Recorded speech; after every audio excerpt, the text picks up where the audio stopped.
देश में जो सियासी लड़ाई कांग्रेस बनाम भाजपा के रूप में चल रही थी, वह लड़ाई अब अर्नब गोस्वामी बनाम कांग्रेस के रूप में दिखाई पड़ रही है। पहले कांग्रेस के खिलाफ लड़ाई में भाजपा आगे होती थी, अर्नब गोस्वामी पीछे होते थे, और अब आगे अर्नब है, भाजपा उनके पीछे खड़ी है। कांग्रेस के नेता और प्रवक्ता जहां लगातार अर्नब गोस्वामी के खिलाफ कार्रवाई की मांग कर रहे हैं, वहीं भाजपा के प्रवक्ता और नेता लगातार ट्वीट पर ट्वीट करके अर्नब गोस्वामी की बातों का समर्थन कर रहे हैं। मीडिया की निष्पक्षता पर सवाल उठाने वालों को यह भी समझना होगा कि देश की मीडिया आज जहां दिखाई पड़ रही है, वहां उसे पहुंचाने में देश के बड़े राजनीतिक दलों की ही बड़ी भूमिका है।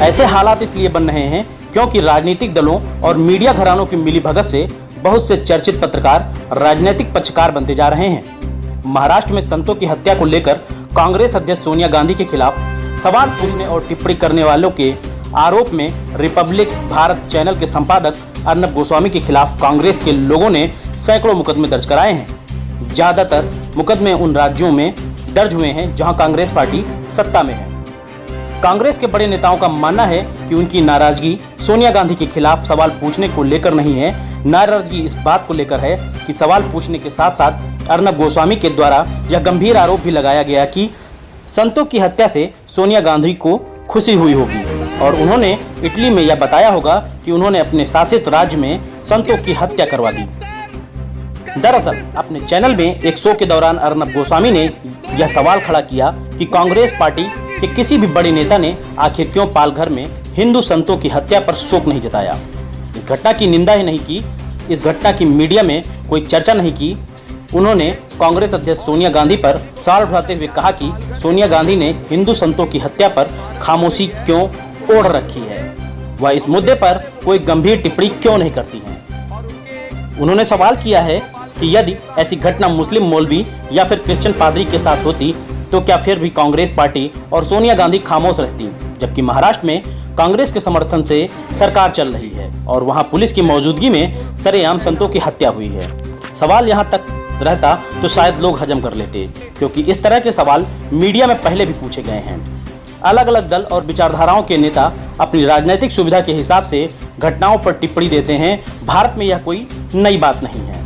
लोग जानते हैं कि भारत में हिंदू मुसलमान की सियासत में ज़्यादातर राजनीतिक दलों ने अपने वोट बैंक को निश्चित कर लिया है। कुछ दल मान चुके हैं कि वह प्रो मुस्लिम राजनीति करते हैं, इसलिए वह मुस्लिमों के खिलाफ होने वाली घटनाओं पर जोरदार प्रतिक्रिया देते हैं, धरना प्रदर्शन करते हैं और कड़ी कार्रवाई की मांग करते हैं, जबकि हिंदुओं के साथ होने वाली घटनाओं पर मौन धारण कर लेते हैं। वहीं कुछ दल मुस्लिमों के खिलाफ होने वाली घटनाओं पर मौन धारण कर लेते हैं और हिंदुओं के साथ होने वाली घटनाओं पर जोरदार प्रतिक्रिया देते हैं। पिछले कई दशकों में भारत के ज्यादातर बड़े नेता और उनके दल सांप्रदायिक विभाजन का पोषण कर रहे हैं और इससे सियासी फायदा भी हासिल करते हैं। इन्हीं राजनीतिक दलों का प्रभाव मीडिया और पत्रकारिता करने वाले लोगों पर भी साफ देखा जा सकता है। ज़्यादातर मीडिया घरानों और ज़्यादातर पत्रकारों की राजनीतिक पसंद नापसंद, उनकी राजनीतिक प्रतिबद्धता और उनका वैचारिक विभाजन उनकी खबर और उनके लेखों में साफ दिखाई पड़ता है। देश की जनता को निष्पक्षता का उपदेश देने वाले अधिकांश राजनीतिक दलों के नेता और मीडिया घरानों के मालिक और संपादक ही देश को हिंदू मुस्लिम सियासत की ओर धकेलने के लिए जिम्मेदार कहे जा सकते हैं। बेलगाम सोशल मीडिया अभी नफरत की आग को और भी भड़का रही है। आज देश के चर्चित पत्रकार राष्ट्रहित और निष्पक्षता के पैमानों पर कम और अपनी दोस्ती और होने वाले फायदों के प्रति वफादारी जताने के चक्कर में राजनीतिक दलों की नीतियों और विचारधाराओं के प्रति ज़्यादा प्रतिबद्ध दिखाई पड़ते हैं और उसी के समर्थन में खबरें और टीवी कार्यक्रम भी बनाते हैं। अर्नब गोस्वामी इस श्रेणी में अकेले नहीं हैं, रवीश कुमार पर भी ऐसे आरोप लगे हैं, लेकिन भाषा पर उनका नियंत्रण बेहतर है। भाजपा के प्रति अर्नब गोस्वामी की नज़दीकी और कांग्रेस के प्रति विरोध उनकी खबर में उस समय और स्पष्ट हो गया जब सवाल पूछते पूछते हैं उन्होंने सोनिया गांधी और संतों की हत्या के समर्थन का गंभीर आरोप भी लगा दिया। सोनिया गांधी के खिलाफ अर्नब गोस्वामी की विवादित टिप्पणी, उनके और उनके परिवार पर कथित हमला और एक ही दिन में सैकड़ों मुकदमे दर्ज होना, यह सब कुछ न सिर्फ देश की मीडिया बल्कि देश की राजनीति के लिए भी दुर्भाग्यपूर्ण है।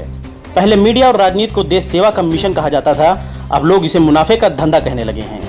द इंडियन ओपिनियन के लिए देवव्रत शर्मा और आदित्य कुमार की रिपोर्ट। अगर आप यह वीडियो फेसबुक पर देख रहे हैं तो हमें लाइक और फॉलो करें। अगर यूट्यूब पर देख रहे हैं तो सब्सक्राइब करें और बेल आइकन प्रेस करें।